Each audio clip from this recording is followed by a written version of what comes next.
Shalom Bapak Ibu dan saudara-saudari yang terkasih dalam Tuhan Yesus Kristus. Bagaimana kabar hari ini? Semoga dalam keadaan baik dan sehat. Tema hari ini adalah terus melakukan. Bacaan terambil dari Nehemia pasal yang keempat ayatnya ke-6 demikian. Tetapi kami terus membangun tembok sampai setengah tinggi dan sampai ujung-ujungnya bertemu, karena seluruh bangsa bekerja dengan segenap hati. Demikian firman Tuhan.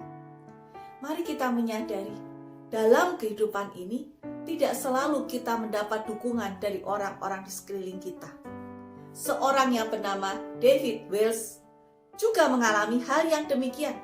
Ketika dia menceritakan impian dan cita-citanya untuk menerbitkan majalah yang isinya tentang kisah-kisah yang menginspirasi, dengan ukuran saku yang terjadi adalah ia mendapat cibiran dan olok-olok. Teman-teman, orang-orang di sekelilingnya mengatakan majalah itu tidak akan laku. Karena yang menjadi majalah yang dicari oleh orang-orang adalah, kata mereka, majalah berita ataupun majalah yang isinya hiburan. Kalau cerita-cerita kisah inspirasi dan ukuran saku tidak akan bisa laku.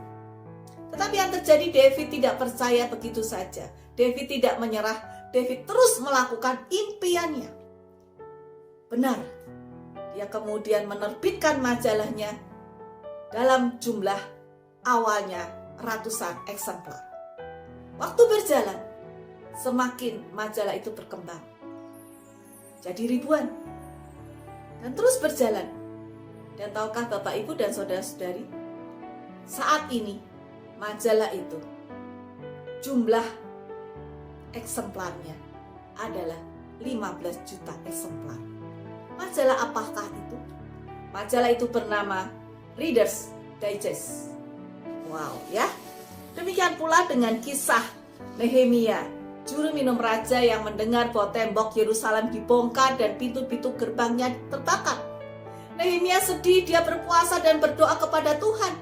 Ketika ia bertemu dengan Raja Artasasta dan raja melihat wajah Nehemia yang sedih, bertanyalah, kenapa Nehemia sedih? Dan ia kemudian menjelaskan kesedihannya dan keinginannya untuk membangun Yerusalem. Raja mengizinkan, tetapi tidak berhenti sampai di situ saja.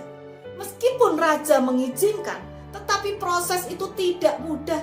Ketika Nehemia mulai proyek pembangunan, yang terjadi adalah Sanballat, Tobia, dan Geshem mengolok-olok, menghina, dan berusaha untuk menggagalkan rencananya. Tetapi Nehemia terus melakukannya dengan segenap hati. Bahkan yang terjadi akhirnya dia berhasil.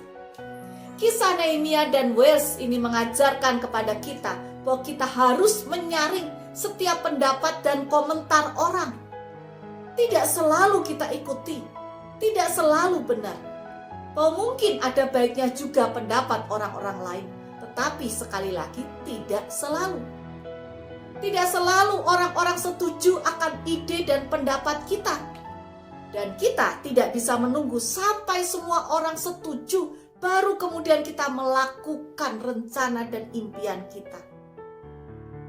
Karena mungkin kita tidak akan pernah melangkah, karena belum tentu semua orang akan setuju dengan ide kita, apapun itu. Oleh karena itu, mari terus kita lakukan bagian kita yang terbaik. Tentunya dengan kita berdoa kepada Tuhan terlebih dahulu, minta agar Tuhan menolong kita. Dan biarlah setiap usaha kita serahkan dalam tangan Tuhan. Ada bagian kita untuk terus melakukan, ada bagian Tuhan di mana kita serahkan seluruh hasil kerja keras kita ke dalam tangannya. Sekali lagi, terus melakukan. Tuhan memberkati.